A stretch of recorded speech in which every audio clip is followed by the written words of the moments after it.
We're always hearing about the giants of AI, right? But what if I told you the biggest revolution in artificial intelligence isn't big at all? Today, let's dive into the surprising and, frankly, super important rise of small AI.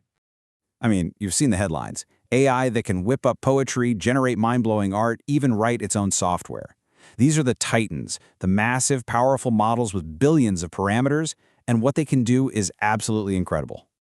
And that's been the assumption, hasn't it? That to get smarter AI, we just have to keep building them bigger and bigger. But what if that's only half the story? What if the real future of AI is also small? So here's the game plan. We'll start with the age of the AI giants, and then we're going to pull back the curtain on the whole bigger is better idea. That's when we'll meet the hero of our story, the small language model.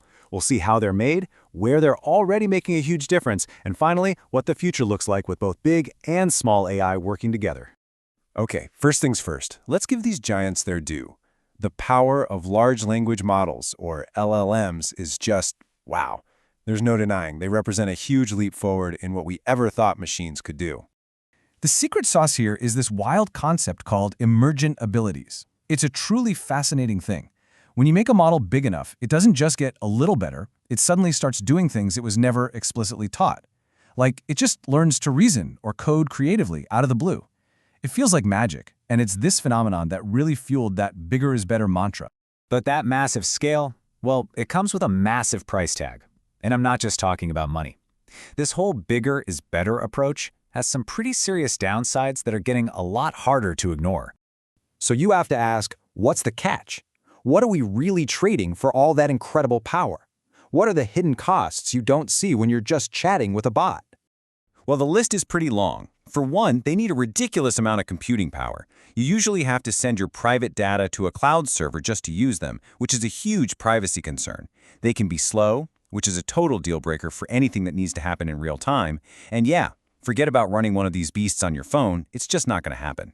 On top of all that, trying to tweak one for a specific task is crazy expensive. To really get a sense of the scale here, just look at this number, 202.5 gigabytes. And let me be clear, that's not storage space. That is the amount of super elite, specialized computer memory you need just to run the thing. To put that in perspective, your brand new top-of-the-line laptop doesn't even come close to having what it takes. And this is where our story takes a really interesting turn. To solve all these problems, a new hero is stepping into the spotlight, the small language model. It's an approach that's all about efficiency and focus, not just raw, brute force size. So what in the world is a small language model? The name's actually a little misleading because it's not just about being small, it's about being purpose-built. An SLM is designed to do one specialized thing and do it brilliantly, all while running on a tight budget, like the memory and power inside your phone. It's the difference between a clunky multi-tool and a sturgeon scalpel. Precision and efficiency are the name of the game. And hey, this isn't just a theory, it is a full-blown trend. Just look at this. This data from the Hugging Face community shows that developers are downloading small models way more than the big ones. The people building the future are literally voting with their downloads, and they're choosing efficiency. Okay, so if these little guys are so great, how do we actually make them? It turns out the process is super clever. Let's pop the hood and take a look. So you've basically got two main options. You can build a new model from scratch using really high-quality focused data, or, and this is the really cool part, you can take one of those giant models and carefully shrink it down, kind of like creating a perfect bonsai tree from a giant sequoia.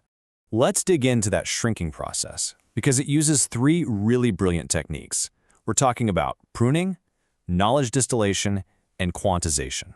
First up, pruning. And honestly, the best way to think about this is like gardening.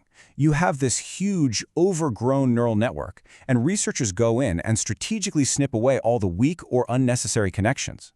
What you're left with is a leaner, more efficient model that runs way faster. Next up is knowledge distillation. And I gotta say, this one is my favorite. It's brilliant.